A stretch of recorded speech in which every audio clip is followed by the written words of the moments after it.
Last time we built the derivative from the ground up.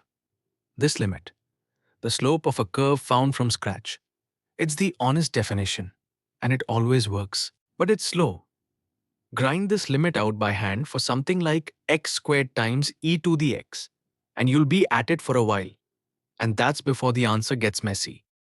So here's the good news. You almost never have to. A small set of rules lets you differentiate almost anything by inspection.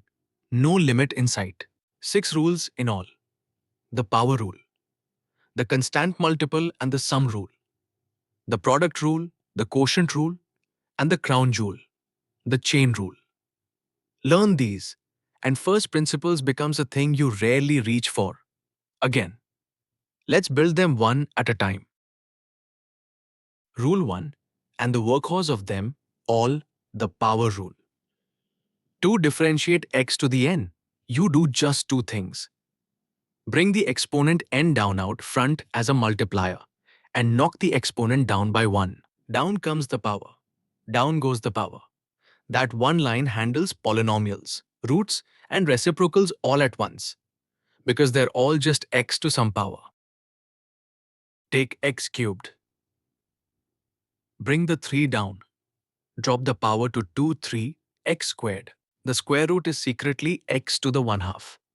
Bring 1 half down, and 1 half minus 1 is minus 1 half, which is 1 over to root x, and 1 over x is x to the minus 1. Bring minus 1 down, minus 1 is minus 2, minus 1 over x squared. Same rule every time. 3 quick rules next. So natural, they barely need proof. They say that derivatives play nicely with constants and with addition. First, the derivative of a constant is 0. A constant never changes, so its rate of change is nothing at all. A flat line has 0 slope. Second, a constant multiplier just rides along. The derivative of c times f is c times f prime.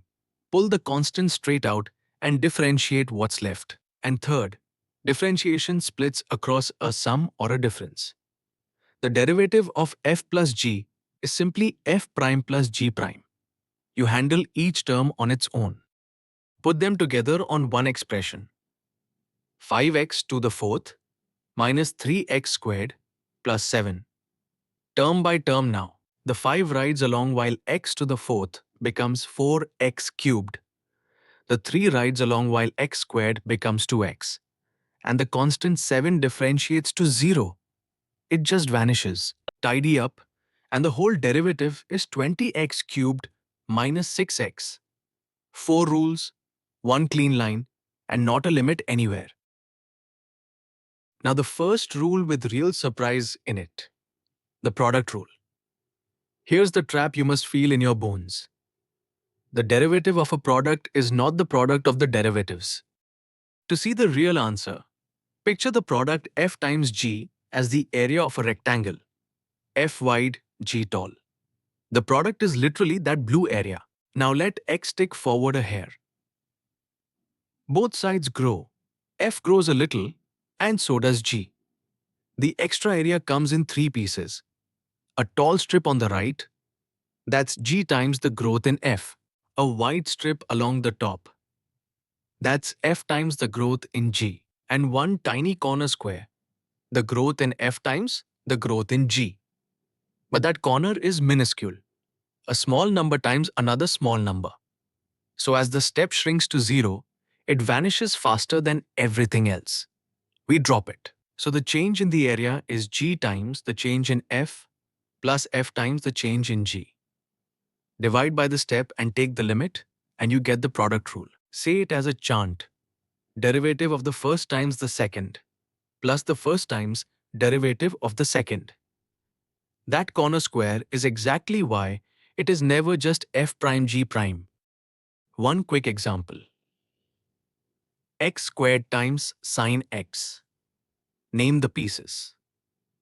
F is x squared, so f prime is 2x. G is sine x, so g prime is cosine x. Now the chant, f prime g, 2x sine x, plus fg prime, x squared cosine x. Notice we did not write 2x cosine x. That would be the trap. Division has its own rule, the quotient rule. For f over g, the derivative is f prime g minus fg prime, all over g squared. Three things to lock down. The bottom gets squared, not just g, but g squared. The top looks like the product rule, but with a minus sign. And that order matters. It's f prime g first, then minus fg prime, if a rhyme helps. Here's the classic one. Low d high minus high d low over low low with low the bottom and high the top. That keeps the order and the square straight. And now the most important rule of all, the chain rule. It's for compositions. One function tucked inside another, like sine of x squared or e to the something. An outer function wrapped around an inner one. Picture two meshed gears. Turn the inner gear at its rate, g prime, and it drives the outer gear at its rate, f prime. The motion passes through the chain. Here's the key. To get how fast the final output moves as you turn x, you multiply the two rates together. The outer rate times the inner rate. Rates along a chain multiply. In symbols, the derivative of f of g of x is f prime of g of x times g prime of x. Differentiate the outer function, leaving the inside exactly as it is. Then multiply by the derivative of the inside, outer derivative, times inner derivative. That final factor, the derivative of the inside, is the piece everyone forgets. Never leave it off. To clean examples, sine of x squared. The outer is sine, whose derivative is cosine. So cosine of x squared, inside untouched. Then times the inner derivative, which is 2x. Answer: 2x cosine of x squared and 3x plus 1 all to the fifth. The outer is something to the fifth. So bring the 5 down. 5 times the bracket to the fourth. Then times the inner derivative. The derivative of 3x plus 1 is 3. That gives 15 times the bracket to the fourth. The rules tell you how to combine functions, but you still need the derivatives of the basic building blocks. Here's the short list worth knowing cold. Every one of these you should be able to write down instantly. E to the x is the famous one. It is its own derivative. Differentiate it, and nothing changes. The natural log of x differentiates to 1 over x. Sine becomes cosine, and cosine becomes minus sine. Mind that minus sign. It's the one people drop. Tangent differentiates to secant squared, and a general base a to the x picks up a factor of the natural log of a. Example 1. A product. X squared times e to the x. It's a product, so name the pieces. F is x squared with derivative 2x. G is e to the x, which is its own derivative. Apply the product rule. F prime g gives to x e to the x plus fg prime gives x squared e to the x. Both terms share an e to the x, so factor it out. E to the x times the quantity x squared plus 2x. Clean and done. Example 2. A quotient. X squared plus 1 over x minus 1. Name the top and bottom. F is x squared plus 1 with derivative 2x. G is x minus 1 with derivative 1. Quotient rule. F prime g, that's 2x times x minus 1, minus fg prime, that's x squared plus 1 times 1, all over the bottom squared, x minus 1 squared. Expand the top. 2x squared minus 2x minus x squared minus 1. Combine like terms, and it simplifies to x squared minus 2x minus 1 over x minus 1 squared. Always sanity check. At x equals 2, the function itself is 5 over 1, which is 5, and the derivative there works out to minus 1. The slope is gently negative. So just past x equals 2, the curve sits at height 5 and is tipping downward. Consistent, so we trust it. Example 3. A chain. the natural log of x squared plus 1.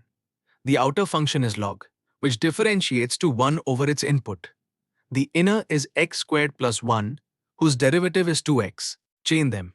1 over the inside, that's 1 over x squared plus 1, times the inner derivative to x, which tidies to 2x over x squared plus 1. Forget that final 2x, and you'd have it wrong. Your turn. Differentiate x times sine x. Look at the structure first. It's a product, two things multiplied. Pause the video, work it out with the product rule. Then come back. Here's the walkthrough. F is x, so f prime is 1. G is sine x, so g prime is cosine x. Product rule. F prime g is 1 times sine x plus fg prime is x cosine x, which is simply sine x plus x cosine x. If you got that, the product rule is yours. One bonus, a chain this time, 2x plus 3 to the fourth. Bring the 4 down, 4 times the bracket cubed. Then multiply by the inner derivative, which is 2. That's 8 times the bracket cubed. Never forget the inner 2. Trap 1, the big one. The product rule is not f prime g prime. There are two terms, f prime g plus fg prime. Remember the rectangles to strips. Trap 2. Forgetting the inner derivative in a chain. The derivative of cosine of 5x is minus sine of 5x times 5. You must multiply by that inner 5. Writing just minus sine 5x is wrong. Trap 3. The quotient rule. It's f prime g minus fg prime. That order and that minus matter. Swap them and you get the wrong sign. And the bottom is squared. And trap 4. On the power rule, don't forget the minus 1 on the exponent. X to the n gives nx to the n minus 1. Bringing the power down is only half the job. Let's lock it in. The power rule is your workhorse. Bring the exponent down, drop it by 1, and it powers through polynomials, roots, and reciprocals. For a product, two terms, f prime g plus fg prime. Picture the rectangles to strips and never collapse it to f prime g prime. For a quotient, low d high minus high d low over low squared, mind the order and square the bottom. And the chain rule, the one that unlocks everything nested. Outer derivative times inner derivative. Never, ever drop that inner factor. Recognize the structure, pick the rule, and you'll differentiate almost anything on sight.